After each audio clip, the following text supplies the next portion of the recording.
রায়গঞ্জ বিশ্ববিদ্যালয়ের ভেতরে দেখুন হঠাৎ টর্নেডো হঠাৎই হয় এরকম ভাবেই এবং সব ধ্বংস করে দেয়। কিন্তু এখানে মাঠের মধ্যে হয়েছে বলে বোধহয় কোনো রকম ক্ষয়ক্ষতি এখনো পর্যন্ত খবর পাওয়া যাচ্ছে না। ভাইরাল ছবি, একদম ভাইরাল রায়গঞ্জ বিশ্ববিদ্যালয়ের ক্যাম্পাসের ভেতরে টর্নেডো, সোশ্যাল মিডিয়ায় ভাইরাল টর্নেডোর ভিডিও। ক্যাম্পাস লাগোয়া মাঠে মাত্র কয়েক মিনিটে এই রকম টর্নেডো, খুব স্বাভাবিকভাবেই আতঙ্ক ছড়িয়ে পড়ে রায়গঞ্জ বিশ্ববিদ্যালয় ক্যাম্পাসে। দেখছেন সেই টর্নেডো রায়গঞ্জ বিশ্ববিদ্যালয়ের মধ্যেই। কথা বলবো প্রতিনিধি মুক্তার সঙ্গে। মুক্তা, কতক্ষণ এই টর্নেডো স্থায়ী ছিল এবং ক্ষয়ক্ষতির কোনো খবর রয়েছে? দেখো, রায়গঞ্জ বিশ্ববিদ্যালয়ের যে মাঠ রয়েছে সেখানে কয়েক সেকেন্ডে যেটা টর্নেডো দেখা যায়, সেটাকে কেন্দ্র করে একটা আতঙ্ক ছড়িয়ে পড়ে। সেই ছবি কিন্তু ভাইরাল হয়েছে এবং জানা যাচ্ছে যে তাপমাত্রা এবং কিছু নিম্নচাপের জন্য কিন্তু ছোট টর্নেডো হয়েছে। কিন্তু এই টর্নেডো বেশি বড় হতো তাহলে কিন্তু ক্ষয়ক্ষতির আশঙ্কা থেকে যেত, কিন্তু কারো ক্ষয়ক্ষতির কোনো খবর পাওয়া যায়নি। কিন্তু এই যে কয়েক সেকেন্ডের জন্য টর্নেডো রায়গঞ্জে কলেজ করে চাঞ্চল্য ছড়িয়ে পড়ে। ওকে, হঠাৎ করে কোনো জায়গায় যদি গভীর নিম্নচাপ তৈরি হয়, অর্থাৎ তাপমাত্রা যদি সাডেনলি ইনক্রিজ করে যায়, সেখানে নিম্নচাপ তৈরি হয় এবং এই নিম্নচাপটা যদি একটা নির্দিষ্ট অক্ষাংশ বা ল্যাটিটিউডনাল ভ্যালু 4 থেকে 5 ডিগ্রি অতিক্রম করে যায়, তখন সেটা একটা ঘূর্ণনের আকার নেওয়ার তার মধ্যে টেন্ডেন্সি তৈরি হয়। অবশ্যই ব্যাপারটা ভয়াবহ, যেহেতু ক্যাম্পাসে সেই মুহূর্তে স্টুডেন্টরা ছিলেন না ওখানে, সেই জন্য সেটা ক্ষয়ক্ষতির জায়গায় যায়নি। কিন্তু এই ধরনের ঘূর্ণ ঝড় বলুন, হাওয়া বলুন, এই জিনিসগুলো ক্ষতিকর তো অবশ্যই সাবধান থাকা উচিত।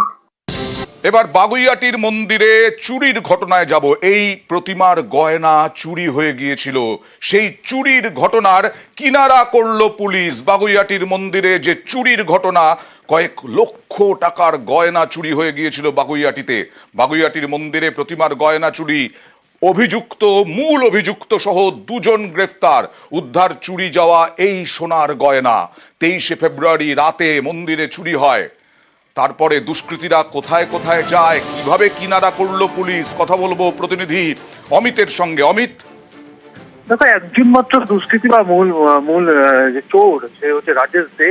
তার হচ্ছে চাকদা থানা এলাকাতে বাড়ি। এই বাগুইআটি থানা এলাকার পুরনো বাজারের একটি কালী মন্দির থেকে লক্ষাধিক টাকার গয়না চুরি করেছিল। এটি 23 তারিখ রাতে। 24 ফেব্রুয়ারি বাগুইআটি থানাতে অভিযোগ দায়ের হয়। তারপরে প্রায় 250-টির বেশি ক্লোজ সার্কিট ক্যামেরার ফুটেজ দেখে কিন্তু এই রাজেশকে আইডেন্টিফাই করা হয় এবং ঘটনার পর এলাকার বিভিন্ন ক্লোজ সার্কিট ক্যামেরার ফুটেজ দেখে জানতে পারে যে চুরি করার পর চুরি করা সামগ্রী নিয়ে প্রথমে সে দমদম স্টেশনে যায় এবং দমদম স্টেশনের ক্লোজ সার্কিট ক্যামেরা ফুটেজে ওই অভিযুক্ত সেখানে চিহ্নিত হয় এবং তারপরে একটি কৃষ্ণনগর ট্রেনে ওঠে। কৃষ্ণনগর ট্রেনে ওঠার পর কৃষ্ণনগর রুটে সবকটি স্টেশন যেগুলি রয়েছে, পরপর স্টেশনের ক্লোজ সার্কিট ক্যামেরা ফুটেজে খতিয়ে কাজ শুরু করা হয়।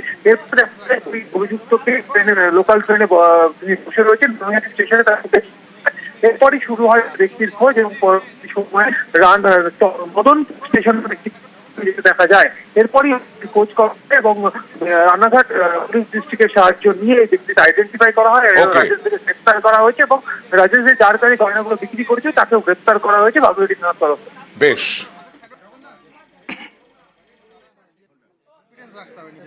ফেব্রুয়ারি 23 তারিখে নাইট অ্যারাউন্ড 2টো সময় বাগুইআটি পুরানো বাজারে কালী মন্দিরে তো কালী মায়ের অর্নামেন্টস গুলো চুরি করে নিয়ে গেছে। অ্যারাউন্ড 250 সিসিটিভি ক্যামেরাসের ফুটেজ আমরা নিয়েছে। ফুটেজের এটা পেয়েছে তাই উনি এটা চুরি করে অ্যাকিউজ চুরি করে এটা নিয়ে গেছে টুয়ার্ডস দমদম রেলওয়ে স্টেশন। সবকিছু পাওয়া গেছে। অ্যাকিউজের নামটা রাজেশ দে, 46 ইয়ার্স।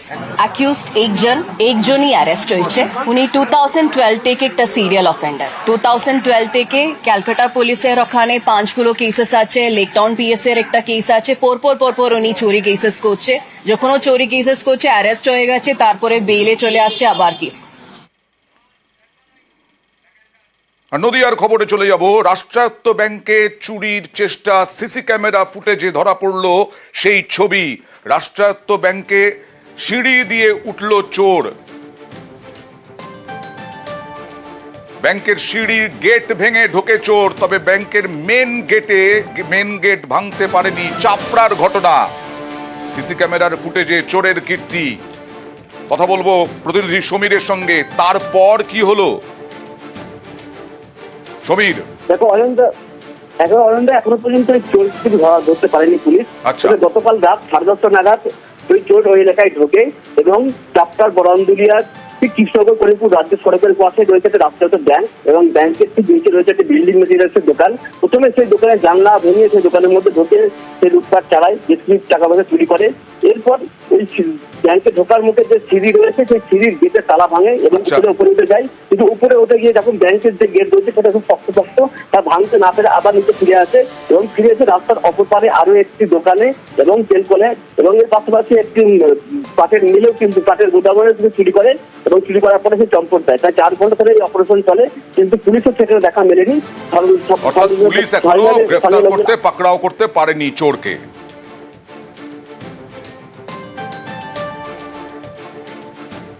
টালা খুলে টুলে দেখছে বা ক্যাশ বাস্ক ভাঙা, কিছু টাকা পয়সা ছিল, তারপরে ফল টল গোনা এগুলো দেখছি যে তারপর বাস্ক গোনা, জুতো টুতো গোনা, তারপরে এগুলো হুলস্থুল করা কিছু আছে।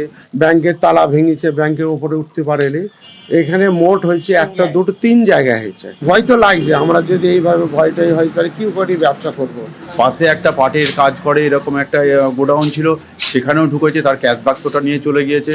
এবং সবচেয়ে বড় জিনিস যেটা, আমার পাশে ব্যাংক আছে, ব্যাংকের একটা কমন রাস্তা ছিল সিঁড়ির, সেই সিঁড়িটা তালা দেওয়া থাকে সবসময়, তালাটা ভেঙে সে ওপরে উঠে ব্যাংকের দরজার তালাতে হাত দিয়েছে এবং দেখেছে নেমে গিয়েছে। এটা যদি দীর্ঘদিন চলতে থাকে স্থানীয় এলাকায় একটা আতঙ্কের সৃষ্টি হবে।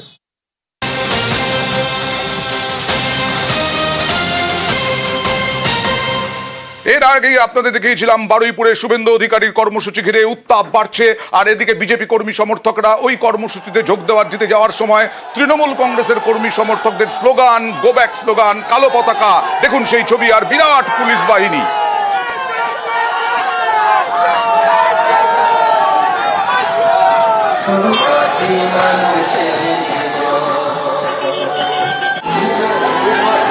কথা বলবো প্রতিনিধি অর্পণের সঙ্গে। অর্পণ, কি পরিস্থিতি? আমরা প্রথমেই দেখিয়েছিলাম যে উত্তাপ বাড়ছে, এখন তো আরো উত্তাপ, আরো উত্তেজনা। একদমই আমরা প্রথমেই যেটা আমরা দেখেছিলাম এখন এই ছবিটা উঠে আসছে। যারা বিজেপি কর্মী সমর্থক বিভিন্ন প্রান্ত থেকে তারা এই শুভেন্দু অধিকারী পদযাত্রা অংশগ্রহণ করার জন্য তারা আসছে, তাদের থেকে কালো পতাকা দেখানো শুরু করলো তৃণমূল কংগ্রেসের কর্মী সমর্থকরা। এবং দেখা যাচ্ছে যে জেলা নেতৃত্ব, যেসব তৃণমূলের নেতৃত্ব রয়েছে তারা উপস্থিত রয়েছেন। মহিলা, বিশেষ করে তৃণমূলের মহিলা সমর্থকরা তারা রাস্তার ধারে কালো পতাকা নিয়ে দাঁড়িয়ে রয়েছেন এবং বিশাল সংখ্যক পুলিশ বাহিনী তারা ঘটনাস্থলে রয়েছেন। কোনোভাবে অপ্রীতিকর ঘটনা না ঘটে সেই দিকে পুলিশ চেষ্টা করছে পরিস্থিতি সামাল দেওয়ার।